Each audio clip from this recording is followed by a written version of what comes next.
നമസ്കാരം. അരിയും തിന്ന് ആരാണ്ടയും കടിച്ച് പിന്നെയും ആർക്കോ മുറുമുറുപ്പ് എന്ന് പറഞ്ഞതുപോലെയായി. സ്വാഗതം വക്രദൃഷ്ടിയിലേക്ക്.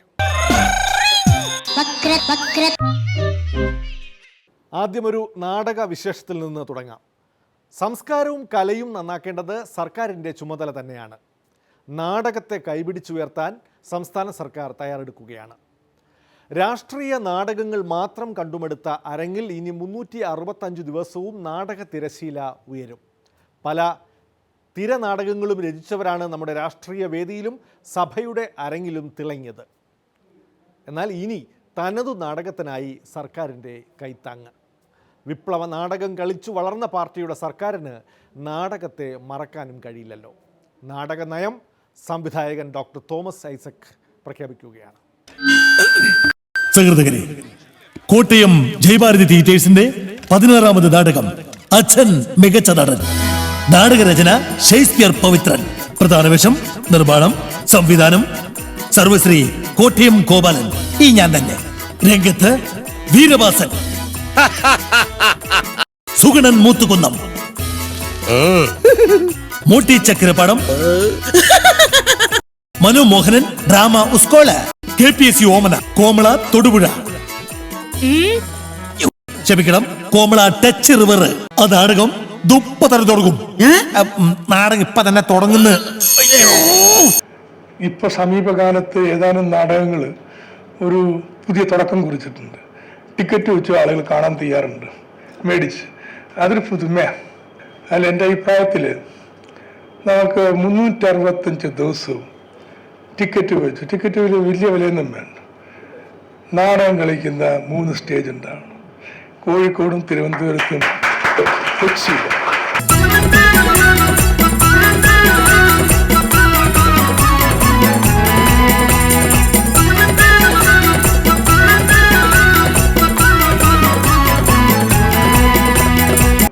ഒരു 365 ദിവസവും നാടകം കളിക്കുന്ന വേദിയാക്കാം. അതിൻ്റെ ഇംപ്ലിക്കേഷൻ ഉണ്ട്. എന്താ, നാടകം ഒരേ നാടകമായിരിക്കും, ചിലപ്പോൾ 2 ആഴ്ച, ചിലപ്പോൾ 1 മാസം. അപ്പോൾ ആ നാടകത്തിൽ അഭിനയിക്കുന്നവർക്ക് മിനിമം ജീവിതത്തിനുള്ള വക കൊടുക്കാനുള്ള ബാധ്യതയുണ്ട്. അത് സർക്കാർ ചെയ്യേണ്ടി വരും, സാംസ്കാരിക പ്രവർത്തനത്തിൻ്റെ ഭാഗമായി. വെച്ചാൽ ടിക്കറ്റ് വിട്ട് അത് ഉണ്ടാവുകയാണെങ്കിൽ വെരി ഗുഡ്, ഇല്ലെങ്കിലും അവർക്കൊരു ഗ്യാരണ്ടി കൊടുക്കാൻ തയ്യാറാണ്. ഇനി ഇന്നത്തെ നാടകം അരിപ്രശ്നം തന്നെയാണ് വലിയ പ്രശ്നം. അരിക്കാശിനു വകയില്ലാത്തവരെയും കുബേരന്മാരുടെ ലിസ്റ്റിൽപ്പെടുത്തിയ റേഷൻ കാർഡ് പുതുക്കൽ പ്രക്രിയ 8ന്റെ പണിയാണ് നാട്ടുകാർക്ക് കൊടുത്തത്. ലിസ്റ്റിലെ തെറ്റുതിരുത്താൻ റേഷൻ കാർഡ് ഉടമകളായി മാറിയ സ്ത്രീജനങ്ങൾ സർക്കാർ ഓഫീസുകളിൽ തിക്കിത്തിരക്കി കുഴഞ്ഞു വീഴുകയും വാവിട്ട് നിലവിളിക്കുകയും ചെയ്യുമ്പോൾ ഭരണപക്ഷവും പ്രതിപക്ഷവും ചക്കളത്തി പോരാട്ടം നടത്തുകയാണ്. 2013 ഭക്ഷ്യസുരക്ഷാ നിയമം സംസ്ഥാനത്ത് നടപ്പാക്കാൻ വൈകിയ UDF ഈ കൂട്ടക്കുഴപ്പത്തിന് പിണറായി സർക്കാരിനെ പ്രതിക്കൂട്ടിൽ നിർത്തിയത് ഭക്ഷ്യമന്ത്രി തിലോത്തമന് പിടിച്ചില്ല.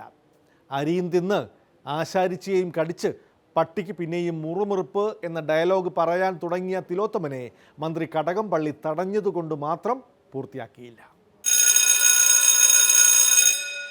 ചലഞ്ച് ആർട്സ് ആൻഡ് സ്പോർട്സ് ക്ലബിന് വേണ്ടി അരിശുമൂട്ടിൽ അപ്പുക്കുട്ടൻ ചലഞ്ച് ചെയ്യുന്നു.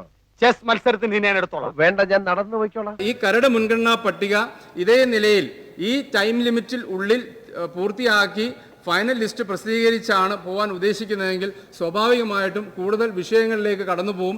ഇതിൻ്റെ പരാതികൾ തുടർച്ചയായി മാറുന്ന ഒരു സാഹചര്യം ഉണ്ടാവും. അതുകൊണ്ട് ആവശ്യമായ സമയങ്ങൾ കൊടുക്കുവാനും ഇതിൻ്റെ അപാകതകൾ പരിഹരിക്കുവാനുമായുള്ള സാഹചര്യം ഗവൺമെൻറ് ഒരുക്കണം. ബഹുമാനായ ശ്രീ അനൂപ് വളരെ ജാഗ്രതയോടുകൂടി പ്രവർത്തിക്കണമെന്ന് എന്നെ അഡ്വൈസ് ചെയ്തത്. താങ്കൾ ആ ഒരു ജാഗ്രത കാണിച്ചിരുന്നെങ്കിൽ നമ്മുടെ ഈ സംസ്ഥാനം ഈ അവസ്ഥയിലെത്തുമായിരുന്നു. നമ്മുടെ കയ്യിലുള്ള റേഷൻ കാർഡ് 2007 കാർഡാണ്. ഓരോ 5 വർഷം കഴിയുമ്പോൾ റേഷൻ കാർഡ് പുതുക്കേണ്ടതായിരുന്നു. 2012 പുതുക്കേണ്ടതായിരുന്നു. എന്തുകൊണ്ട് പുതുക്കിയില്ല? 2015 ജനുവരി 1 റേഷൻ കാർഡ് പുതുക്കാൻ വേണ്ടിയുള്ള ഫോറം തയ്യാറാക്കി കൊടുത്തത്. അപ്പോൾ വർഷങ്ങൾ ഏറെ നഷ്ടപ്പെടുത്തിയിട്ട് എന്നോടാണ് പറയുന്നത് ജാഗ്രതയോടുകൂടി കാര്യങ്ങളെ കാണുമെന്ന്. ആ കൃത്യം ഒന്നും കാണിക്കാതെ കൃത്യവിലോപം കാട്ടിയിട്ട് ഇങ്ങോട്ട് ഇല്ല അരിയും തിന്ന് എന്നിട്ട് കുറ്റം പറയരുത്. ആ ഒരു ഞാനത് പറയുന്നില്ല. ഭക്ഷ്യസുരക്ഷാ നിയമം UPA സർക്കാരിലെ മലയാളിയായ കോൺഗ്രസ് മന്ത്രി KV തോമസ് നടപ്പാക്കിയപ്പോൾ കേരളത്തിന് അനുവദിച്ച ഭക്ഷ്യധാന്യം കുറഞ്ഞു പോയതിന് കാരണക്കാർ ആര്? റേഷൻ കാർഡ് പുതുക്കൽ സമയബന്ധിതമായി പൂർത്തിയാക്കാത്തതിന് ഉത്തരവാദി ആര്? കരട് മുൻഗണനാ പട്ടികയിലെ കൂട്ടക്കുഴപ്പം ആരുടെ കുഴപ്പം? ഭരണപക്ഷവും പ്രതിപക്ഷവും നിയമസഭയിൽ ഏറ്റുമുട്ടി. കഴിഞ്ഞ തവണ പൊതുവിതരണ സമ്പ്രദായം മൊത്തം കുളം തോണ്ടിയ ശേഷം ഇപ്പോൾ സർക്കാരിനെ ഉപദേശിക്കാനെത്തിയ പ്രതിപക്ഷത്തെ സ്വതവേ ശാന്തശീലനായ ഭക്ഷ്യമന്ത്രി തിലോത്തമൻ വിശ്വരൂപം കാട്ടി നേരിട്ടു. ചെസ് ബോർഡ് നിന്റെ കണ്ണീര് വീഴ്ത്തിയില്ലെങ്കിൽ എന്നതാ നീ ഇങ്ങനെ വിളിച്ചോ? എന്താ മറ്റെല്ലാ സംസ്ഥാനങ്ങളും അവർക്ക് അർഹതപ്പെട്ടത് ചോദിച്ചു വാങ്ങിക്കൊണ്ട് പോയപ്പോ കേരളം എന്ന നമ്മുടെ ഈ ഭക്ഷ്യക്ഷാമം നേരിടുന്ന ഈ സംസ്ഥാനത്ത് നമുക്ക് അർഹതപ്പെട്ടത് വാങ്ങിക്കാൻ കഴിയാതിരുന്നിട്ട് ഇപ്പോ ആരോടാ പറയുന്നത്? ആ 14.25 നമ്മൾ താഴ്ന്നു പോയത് നാം ആ വേണ്ട സമയത്ത് വേണ്ടതുപോലെ ആക്ട് ചെയ്യാതിരുന്നിട്ടാണ്. അന്നത്തെ UDF ഗവൺമെന്റ് ശക്തമായി ഇടപെട്ടതിന്റെ ഫലമായിട്ടാണ് 14.25 ലക്ഷം ടണ്ണാക്കി ഉയർത്തിയത്. ഇപ്പൊ UPക്ക് കിട്ടുന്നത് കേരളത്തിന് കിട്ടുമോ? UPയുടെ ജനസംഖ്യയും കേരളത്തിലെ ജനസംഖ്യയും തമ്മിൽ നമുക്ക് നോക്കാൻ പറ്റുമോ? ആസാമിന് നമ്മളെക്കാൾ കൂടുതൽ കിട്ടിയല്ലോ, ഒഡീസയ്ക്ക് നമ്മളെക്കാൾ കൂടുതൽ കിട്ടിയല്ലോ, ജാർഖണ്ഡിന് നമ്മളെക്കാൾ കൂടുതൽ കിട്ടിയല്ലോ. നമുക്കെന്താ കുറഞ്ഞു പോയി?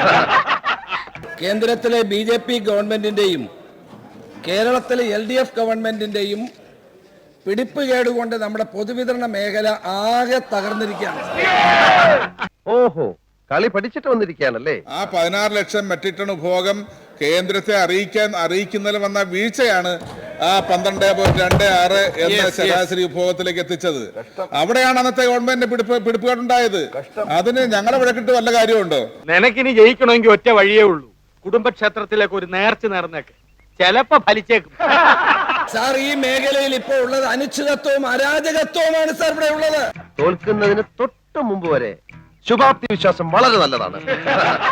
നമുക്ക് അരിയുടെ അളവിൽ അല്പം വ്യത്യാസമുണ്ടായി, നമുക്ക് ഗോതമ്പിന്റെ അളവിൽ അല്പം വ്യത്യാസമുണ്ടായി. എന്നാൽ കോടാനുകോടി രൂപ ഈ സംസ്ഥാനത്ത് നഷ്ടപ്പെടുത്തിയ ആളുകളാണ് ഇപ്പോൾ നമ്മൾക്ക് വെല്ലുവിളിക്കുന്നത്. അണയാൻ പോകുന്ന തീ ആളിക്കത്തും.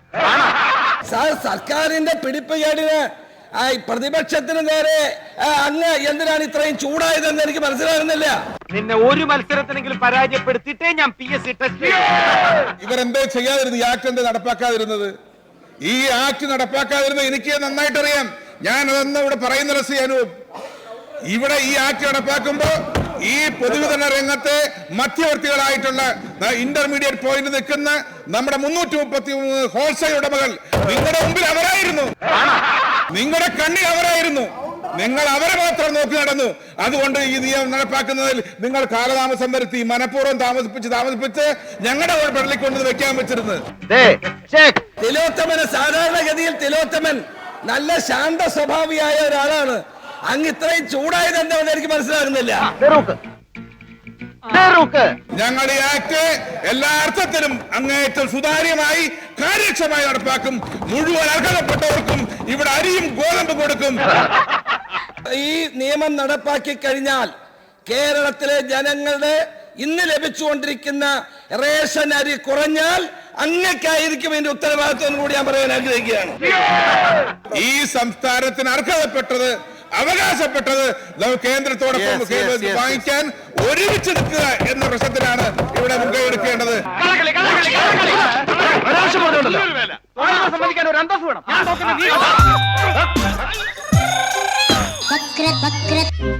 പ്രതിപക്ഷത്തിന് ഇറങ്ങിപ്പോകാതിരിക്കാൻ പറ്റില്ല. അത് രാഷ്ട്രീയ നാടകത്തിൻ്റെ ഭാഗം മാത്രമല്ല, നാട്ടിലെ ജനങ്ങളുടെ പ്രശ്നം അവതരിപ്പിക്കേണ്ടത് പ്രതിപക്ഷ ധർമ്മവും. റേഷൻ കുഴപ്പം നിശ്ചയമായും ഈ സർക്കാരിൻ്റേതല്ല. എന്നാൽ സർക്കാർ 5 മാസം തികയ്ക്കുകയാണ്. എല്ലാ ഗർഭത്തിൻ്റെയും ഉത്തരവാദിത്വം UDFനാണെന്ന പദം പറച്ചിൽ നിർത്താൻ സമയമായി. പിണറായി സർക്കാരിനെ ഉപദേശിച്ചു കൊണ്ടിരിക്കുന്ന ഈ സർക്കാരിൻ്റെ പ്രതിപക്ഷ ഉപദേഷ്ടാവ് ഓർമ്മിപ്പിക്കുകയാണ്. ഞങ്ങൾ ഇനി വേണ്ടത്ര ചെയ്തില്ല എന്ന് വിചാരിക്കുക. അതുകൊണ്ടല്ലേ നിങ്ങളെ തെരഞ്ഞെടുത്തത്. പിന്നെ നിങ്ങൾ ചെയ്യണ്ടേ? അത് സോളാർ കേസുകളിൽ ഒന്നിൽ ഉമ്മൻചാണ്ടിക്കെതിരെ ബാംഗ്ലൂരു കോടതി വിധി വന്നതോടെ മറഞ്ഞിരുന്ന സരിത എസ് നായർ രംഗത്തിറങ്ങി. എപ്പോഴും തെളിവ് ചോദിക്കുന്ന ഉമ്മൻചാണ്ടി അതൊന്നും കോടതിയിൽ പറയാതിരുന്നതിനാൽ എക്സ്പെർട്ട് വിധിയാണ് വന്നത് എന്നൊക്കെ ആശ്വസിക്കാമെങ്കിലും തട്ടിപ്പ് കേസിൽ മറ്റുള്ളവരോടൊപ്പം പ്രതിയാക്കപ്പെട്ടത് ക്ഷീണമായി. ഒരു മുൻ മുഖ്യമന്ത്രിക്ക് വന്നു ഭവിക്കാൻ പാടില്ലാത്ത തിരിച്ചടി. സ്വന്തം മനസാക്ഷിയുടെ പ്രതികരണം